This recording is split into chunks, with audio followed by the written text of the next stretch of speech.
सूर सम्राट नहीं, असुर सम्राट है ये तारकेश्वर। उनके स्वयं के पास तो कोई योग्यता नहीं थी, और जिनके पास थी उनसे भी इसने छल से छीन ली और उनको विष पीने पर विवश कर दिया। काका, आप किस छल की बात कर रहे हैं? 10 दिन पहले की बात है। ब्रिज मंडल के किसी गांव से सूरमणि नाम का एक संगीतकार आया था। नारायण के क्या भजन गाए थे उसने। ऐसा लग रहा था जैसे स्वयं नारायण धरती पर उतर आए हो।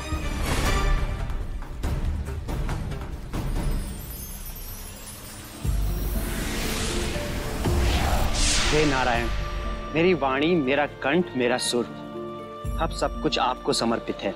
अपने इस भक्त की भक्ति की लाज रखना प्रभु।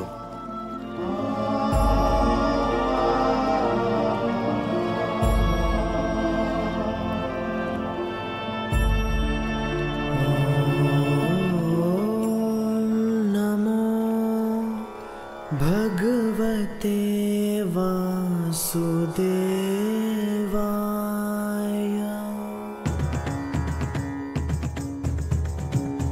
मेरे रोम रोम में बसते हैं नारायण बन के सुर सागर। मेरे रोम रोम में बसते हैं नारायण बन के सुर सागर। मेरा मन पुलकित हो जाता है, छल के संगीत भरा गागर।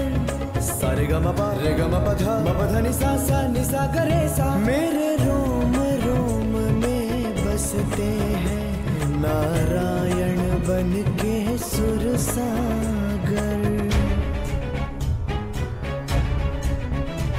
सम्राट हूँ सात सुरों का मैं, संगीत का मैं अति ज्ञाता हूँ। जब छेड़ दूँ सुर के तारों को, मैं तारकेश्वर कहलाता हूँ। मैं ज्ञानी हूँ, विद्वान हूँ, मैं एक संगीतज्ञ महान हूँ। मैं सात सुरों का साधक हूँ, संगीत है माँ मैं बालक हूँ। मैं नतमस्तक संगीत पे हूँ, हुआ धन्य मैं ये विद्या पाकर। मेरे रोम रोम में बसते हैं नारायण बन के सुर सागर। मैं बिन बरखा बरसात करूं, जब मेघ राग संधान करूं। मैं बस हरि का गुणगान करूं, संगीत पे ना अभिमान करूं। मैं यमन भैरवी से खेलूं, संगीत की ही भाषा बोलूं। मैं वृंदावनी सारंग को ही तर जाता हूँ हरि गुण गाकर। मेरे रोम रोम में बसते हैं नारायण बन के सुर सागर।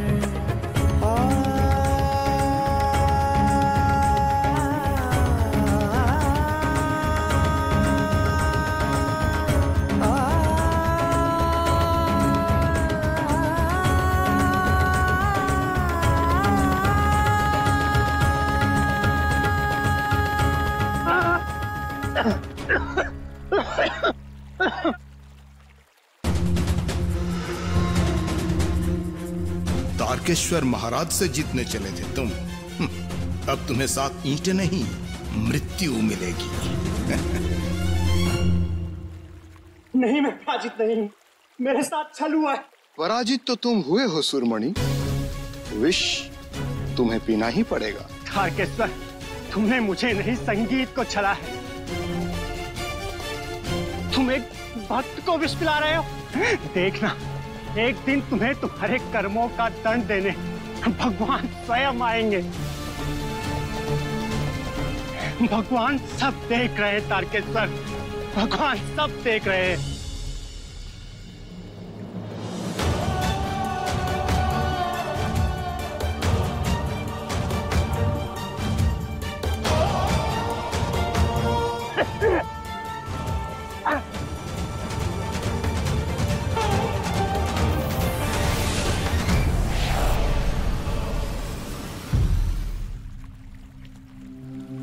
सखा, मेरे भक्त के साथ अन्याय हुआ है।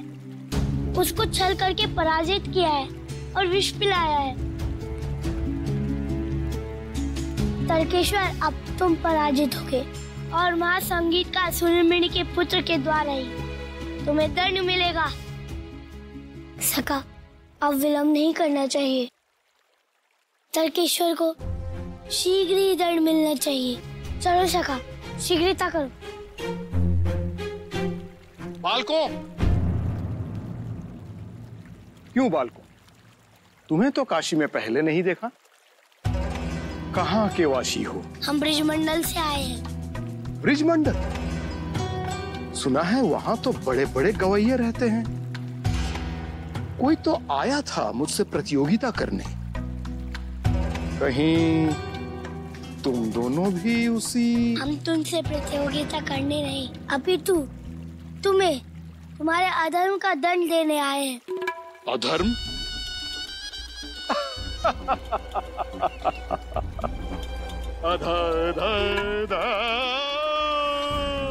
अधर्म। जो भी मुझसे पराजित होता है उसका बस यही कहना होता है। तुम कुछ भी कह लो, किंतु तुम सुर सम्राट नहीं, अपितु असुर सम्राट बनने के योग्य हो, जिसके भीतर कोई सुर नहीं होता। प्रतीत होता है तुम में महासुर का ज्ञान है। यदि इच्छुक हो तो इस सुर सम्राट तारकेश्वर से तुम भी कर लो प्रतियोगिता। तारकेश्वर महाराज, तुम्हें दंड तो संगीत के द्वारा ही मिलेगा, किंतु मेरी प्रतीक्षा करना, मैं शीघ्र ही आऊंगा। चलो सखा।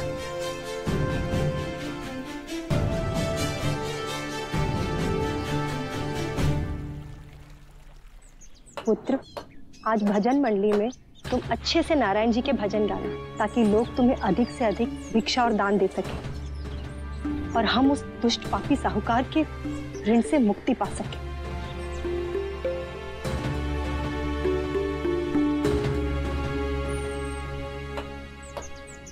हरिओम। ब्याज पर धन देता हूँ, सूद समेत लेता हूँ। इंद्राणी, आखिर कब तक अपने छोटे से बालक से भजन गवाकर अपना पेट पालती रहोगे तुम? और भिक्षा के धन से भला किसी का ऋण उतरता है क्या? साहूकार जी, निर्धन का धन तो उसकी भिक्षा ही होती है। मेरी प्यारी इंद्राणी, मैं तो कहता हूँ कि आखिर निर्धन रहना ही क्यों? मुझसे विवाह कर लो। निर्धनता और इन दोनों का एक साथ अंत हो जाएगा। साहूकार, तुम्हें तुम्हारा ऋण चाहिए ना? चुका देंगे हम तुम्हारा ऋण। और अपना भला चाहते हो ना, तो चले जाओ यहाँ से। अरे ठीक है, चला जाता हूँ। इतनी छोटी सी बात पर इंद्राणी से रणचंडी क्यों बन रही है? आखिर मैं भी तो देखता हूँ कब तक नहीं टूटता तुम्हारा ये रण। हरिओम। हे ईश्वर, कैसा घोर द्वापर आ गया है। किसी का भला करने का तो समय ही नहीं रह गया। हरिओम। ब्याज पर धन देता हूँ, सूद समेत लेता हूँ। काका, क्या आपको महासंगीतकार सूर्यमणि का घर पता है? हाँ, वो है सुरमणि का घर, किंतु अब सुरमणि तो रहे नहीं। काका, हमें उनके पुत्र से मिलना है। चलो सखा। हे नारायण, तुम्हारे इस संसार में नारी इतनी अबला क्यों है? इतनी अधीन क्यों है? कैसे बचाऊं मैं अपना जीवन? कैसे रक्षा करूं मैं अपनी? कैसे मैं इतने बड़े संकट से पार पाऊं? काकी, काकी, काकी। तुम तो वही हो ना, वृंदावन के कान्हा? हाँ काकी, आपने सही पहचाना। तो तुम लोग यहाँ क्या कर रहे हो? हम यहाँ शिवांग से मिलने आए हैं। कहाँ है वो? कान्हा, शिवांग के सर पर बहुत उत्तरदायित्व है। उसे अपने पिता का ऋण चुकाना है।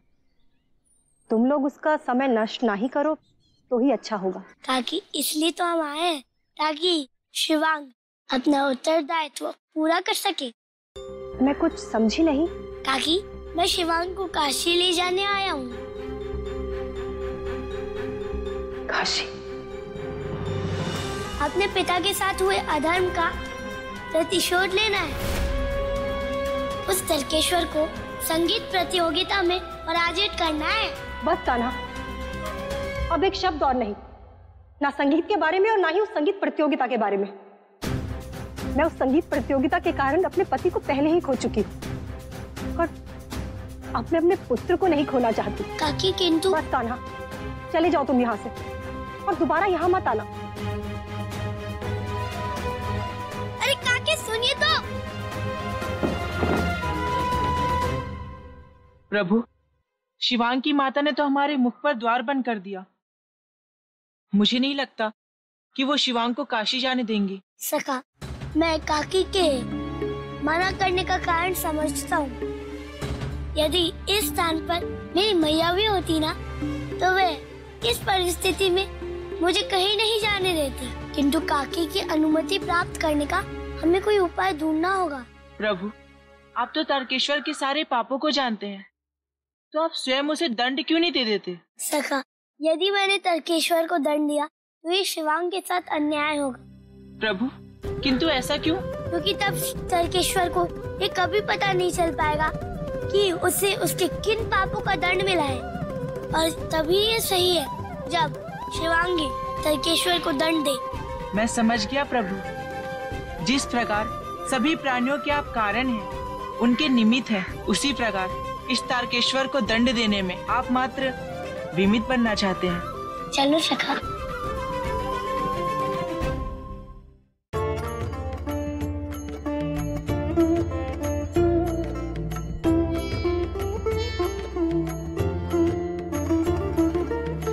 यह जीवन एक विष का प्याला, पिया किसी ने टाला, भाग्य सहारे अमृत ढूंढे, जो है वश से पार।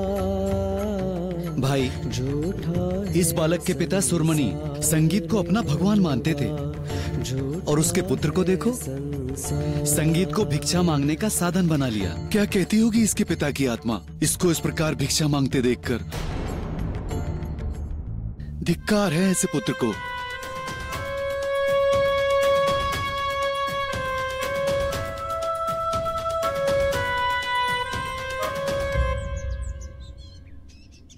ये लो पुत्र, भिक्षा। पर तुम्हारे बाबा ने कभी ये सोचा भी नहीं होगा कि उनकी सिखाई हुई विद्या का उपयोग तुम इस तरह भिक्षा मांगने के लिए करोगे। नहीं चाहिए मुझे आपकी भिक्षा, नहीं चाहिए आपकी दया। अरे क्या हो गया है इसे?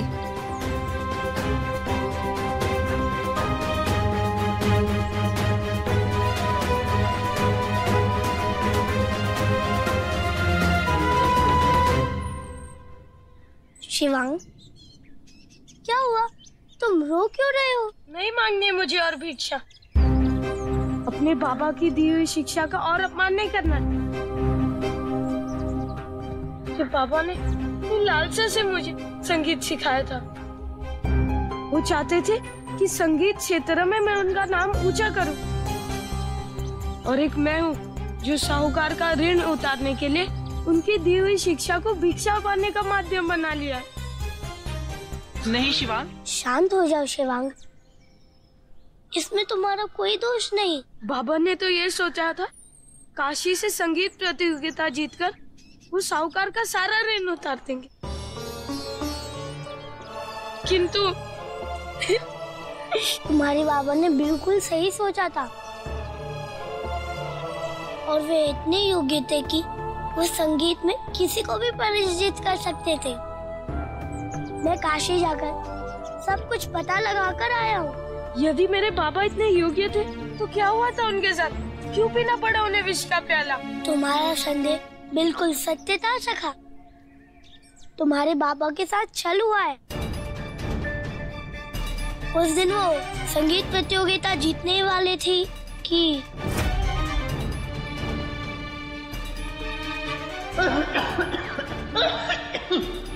मेरे बाबा के साथ इतना बड़ा विश्वासघात। मैं उस तारकेश्वर महाराज को जीवित नहीं छोड़ूंगा। शिवांग, शांत हो जाओ। केवल तारकेश्वर का अंत करने से तुम्हारे बाबा को न्याय नहीं मिलेगा। और क्या करूं मैं? कैसे न्याय दिलाऊं मैं अपने बाबा को? सखा, तुम्हारे बाबा को न्याय दिलाने का केवल एक ही मार्ग है, और वो मार्ग है संगीत का। तुम्हें तारकेश्वर को संगीत प्रतियोगिता के लिए चुनौती देनी होगी, और तुम्हें सर्वप्रथम अपनी माता को मनाना होगा।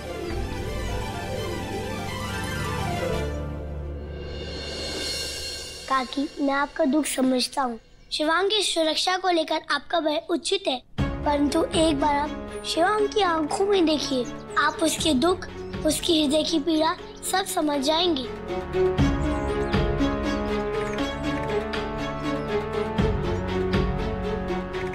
कान्हा, जो तुम कहना चाहते हो वो मैं समझ रही हूँ, किंतु यदि मेरे पुत्र को कुछ हो गया ना, तो मैं तो जीते जी मर ही जाऊंगी। काकी, यदि शिवांग अपना पितृ ऋण नहीं चुका पाया तो वह कभी भी स्वयं को क्षमा नहीं कर पाएगा। क्या आप चाहते हैं कि आपका पुत्र आत्मग्लानि के बोझ से दबा रहे? काकी, क्या आपको नहीं लगता कि जिसने शिवांग के जीवन में विष घोल दिया, जो आपके पति का अपराधी है, क्या आप नहीं चाहती कि उस अधर्मी पापी को उसके किए का दंड मिले? कान्हा, मैं अपने पति को पहले ही खो चुकी हूँ। अब मैं नहीं चाहती कि उस संगीत के लिए मैं अपने पुत्र को भी खो दूं। माता, यदि आज मैं अपने पिता के विश्वास, उनके न्याय के लिए नहीं लड़ा, तो तारकेश्वर ना जाने कितने पिताओं को छल पूर्वक मार देगा। ना जाने कितनी पत्नियों को अपना पति खोना पड़ेगा, कितने पुत्रों को अपना पिता खोना पड़ेगा। पुत्र, यह संभव तो नहीं कि तुम तारकेश्वर को पराजित कर ही दो। माता, यह आवश्यक तो नहीं, किंतु पिता का ऋण चुकाने का और आपको उस साहूकार से बचाने का इससे अच्छा मार्ग नहीं है। अब यही एक मार्ग है माता। माता, बाबा ने मुझे कहा था कि संगीत को कभी मत छोड़ना। मेरी आपसे विनती है, मुझे बाबा का वचन रखने दीजिए, मुझे काशी जाने दीजिए माता। पुत्र, मैं तो अब तक तुम्हें बालक ही समझ रही थी, किंतु आज तुम अपने पिता की तरह बात कर रहे हो। ऐसा लग रहा है जैसे वो स्वयं भी यही चाहते हो। जाओ पुत्र, अपने पिता को न्याय दिलाकर ही लौटना और ये सिद्ध कर देना कि उनका जीवन व्यर्थ नहीं था।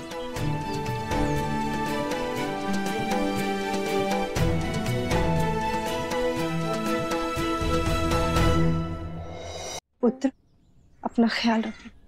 हरिओम। ब्याज पर धन देता हूँ, सूद समेत लेता हूँ।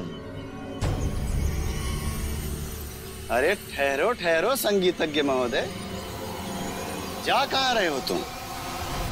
मैं काशी जा रहा हूँ और संगीत प्रतियोगिता में विजय प्राप्त करके आपका सारा ऋण चुका दूंगा, और तब तक आपको यहाँ आने की कोई आवश्यकता नहीं है। सुन रही हो इंद्राणी, क्या कह रहा है तुम्हारा ये पुत्र?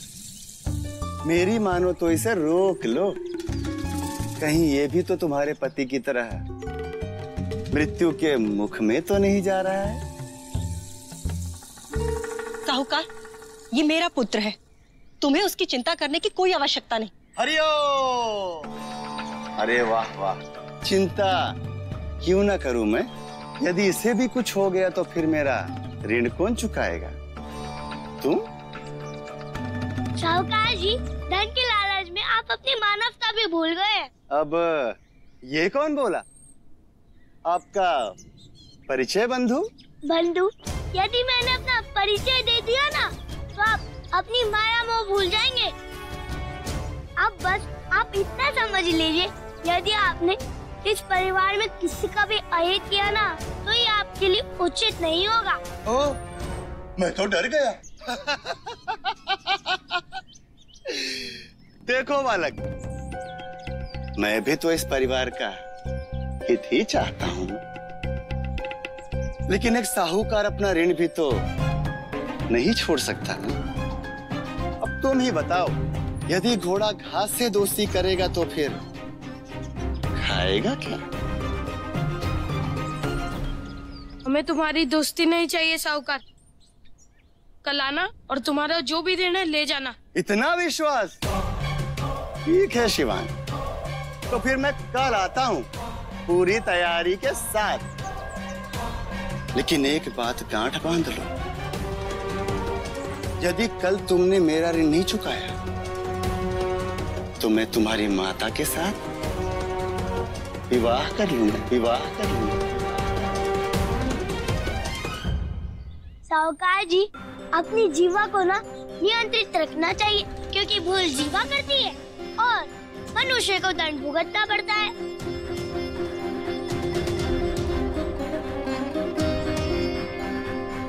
चलो सखा।